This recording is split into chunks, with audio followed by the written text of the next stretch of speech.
नमस्कार। देखिए, राजनीति को ना अक्सर लोग सत्ता का एक खेल समझते हैं, लेकिन अगर आप जमीन पर उतर कर देखें तो ये असल में लोगों की उम्मीदों की, उनकी जरूरतों की और उनके भविष्य की कहानी होती है। तो आज हम एक विधानसभा चुनाव को बहुत ही बारीकी से समझेंगे, एक केस स्टडी की तरह, ये जानने के लिए कि हमारा लोकतंत्र जमीनी स्तर पर काम कैसे करता है और कैसे एक एक वोट से भविष्य तय होता है। तो हमारी आज की कहानी का जो केंद्र है वो है उत्तराखंड के देहरादून जिले का सहसपुर विधानसभा क्षेत्र। अब ये एक ऐसा इलाका है, आप समझिए, जहां शहर की भागदौड़ और गांव का सुकून दोनों आके मिलते हैं। यहाँ की अपनी एक अलग राजनीतिक पहचान है, अपनी ही चुनौतियां हैं, अपने सपने हैं। और यहीं 2022 में एक ऐसा चुनावी मुकाबला हुआ जिसने आखिरी पल तक सबकी सांसें थामे रखीं। 6.64%, बस इतना सा। 2022 के चुनाव में जीत और हार के बीच का फासला सिर्फ इतना ही था, यानी करीब करीब 8,355 वोटों का अंतर। आप सोचिए, जब लाखों लोग वोट डालते हों तो इतना छोटा सा मार्जिन ये सिर्फ एक नंबर नहीं है। नहीं, ये तो इस बात की गवाही देता है कि मुकाबला कितना कितना कांटे का था। यही हमारे विश्लेषण का केंद्र है। आखिर ये इतनी करीबी लड़ाई लड़ी कैसे गई और इसका फैसला हुआ कैसे? इस पूरे सफर को समझने के लिए हम इन 6 हिस्सों से गुजरेंगे।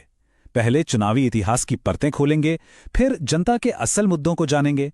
इसके बाद उस चुनावी रणनीति को डिकोड करेंगे जिसने इस लड़ाई की दिशा तय की, और आखिर में ये समझने की कोशिश करेंगे कि चुनाव जीतने के बाद एक जनादेश का असली मकसद क्या होता है। देखिए, आज को समझना है तो अतीत की आवाज को सुनना ही पड़ता है। तो चलिए, सबसे पहले सहसपुर के पिछले 20 सालों के चुनावी इतिहास में चलते हैं और उन पैटर्न्स को ढूंढते हैं जिनसे पता चलता है कि यहाँ की राजनीति ने क्या क्या मोड़ लिए हैं। अच्छा, तो ये स्लाइड पिछले 7 चुनावों की पूरी कहानी कहती है। आप देखिए, 2002 में कांग्रेस लगभग 36% वोट शेयर के साथ एक मजबूत स्थिति में थी, लेकिन फिर राजनीति की हवा धीरे धीरे बदलने लगी। 2007 और 2012 के चुनावों में बीजेपी ने अपनी जमीन मजबूत करनी शुरू कर दी।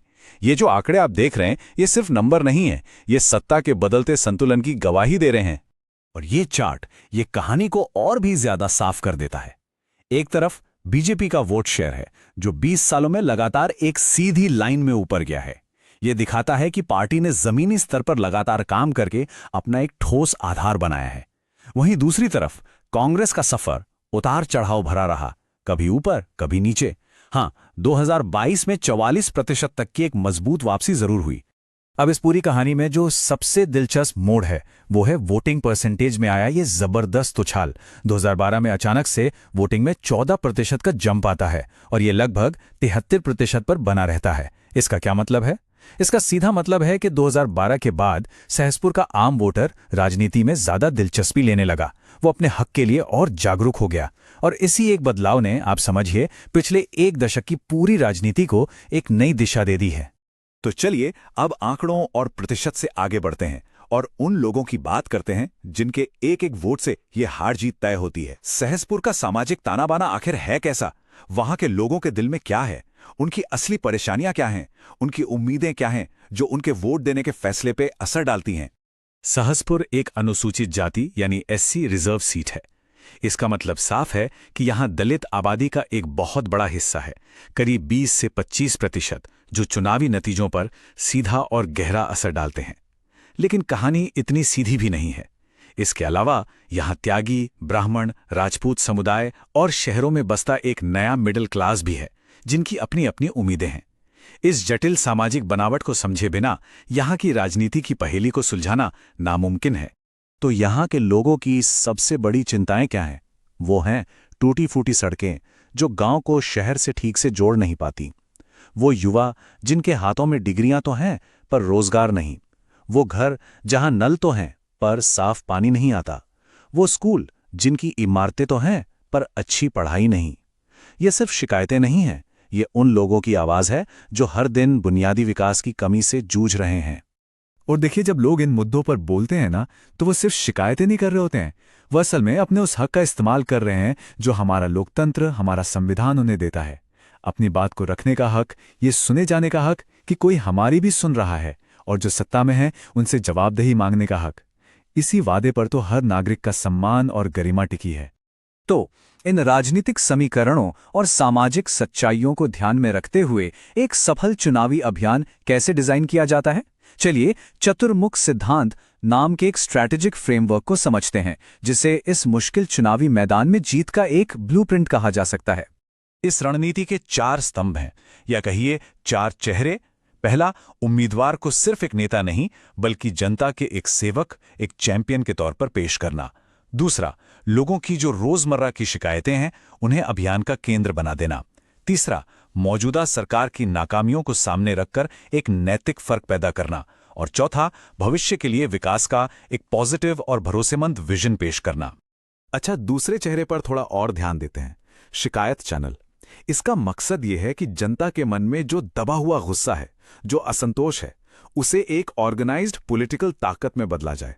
ये रणनीति सरकार की उन छोटी छोटी लेकिन रोजमर्रा की नाकामियों पर फोकस करती है जिन्हें लोग हर दिन महसूस करते हैं, जैसे टूटी सड़कें, पानी की कमी या स्कूल की खराब हालत। और ये नारा देखिए, ये इस पूरी रणनीति को एक लाइन में समेट देता है: तुम्हारी जमीन, सरकार की लापरवाही। ये एक सीधा और बहुत पावरफुल मैसेज है जो स्ट्रेटेजी को कागज से उतारकर सीधे वोटर के निजी अनुभव से जोड़ देता है। ये साफ बताता है कि आपकी जमीन से जुड़ी जो भी समस्याएं हैं उनके लिए सीधे सीधे सरकार जिम्मेदार है। देखिए, एक अच्छी रणनीति बना लेना एक बात है, लेकिन उसे हजारों कार्यकर्ताओं के जरिए जमीन पर उतारना यह बिल्कुल अलग चुनौती है। तो अब देखते हैं कि एक मॉडर्न कैंपेन को चलाने के लिए 90 दिनों के अंदर किस तरह की जबरदस्त संगठनात्मक मेहनत लगती है। ये किसी भी चुनाव का ऑपरेशनल ब्लूप्रिंट है। अभियान की जो रफ्तार है उसे 3 चरणों में बढ़ाया जाता है। पहले 30 दिन ये नींव रखने में, टीम बनाने में और कार्यकर्ताओं को एकजुट करने में जाते हैं। अगले 30 दिनों में बड़े पैमाने पर जनसंपर्क और घर घर जाकर प्रचार होता है।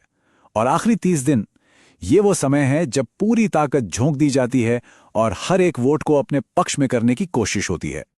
आज के दौर में कैंपेन में डेटा का इस्तेमाल तो होता ही है, ये बहुत आम हो गया है, लेकिन एक बहुत बड़ी ताकत है और इसके साथ एक बहुत बड़ी जिम्मेदारी भी आती है। भारत का जो डीपीडीपी फ्रेमवर्क है वो साफ कहता है कि किसी भी वोटर की जानकारी का इस्तेमाल पूरी जिम्मेदारी, पूरी गोपनीयता और उनकी सहमति के साथ ही होना चाहिए। आखिरकार टेक्नोलॉजी का मकसद लोगों का भरोसा बनाना है, उसे तोड़ना नहीं। चलिए अब इस विश्लेषण के अंतिम और सबसे जरूरी हिस्से की तरफ बढ़ते हैं। चुनाव जीतना एक प्रक्रिया है, एक पड़ाव है, मंजिल नहीं। असली काम तो नतीजे आने के बाद शुरू होता है। जनादेश के साथ जो गहरी जिम्मेदारी आती है उसे समझना सबसे ज्यादा जरूरी है। ये एक सवाल है जो हम सबको सोचना चाहिए।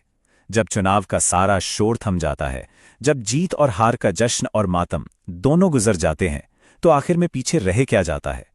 क्या सिर्फ एक नतीजा या उससे कहीं बढ़कर कुछ और?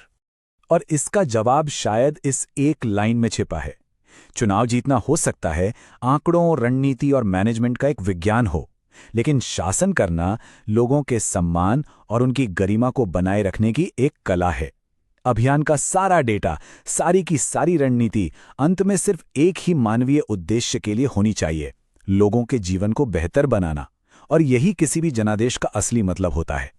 अगर आप एक जनकेंद्रित नेता बनना चाहते हैं और अपने निर्वाचन क्षेत्र का उत्थान करना चाहते हैं, तो blueprintstrategies.ai से mgr@blueprintstrategies.ai पर संपर्क करें या 08042041602 पर कॉल करें। राजनीति से परे उद्देश्य।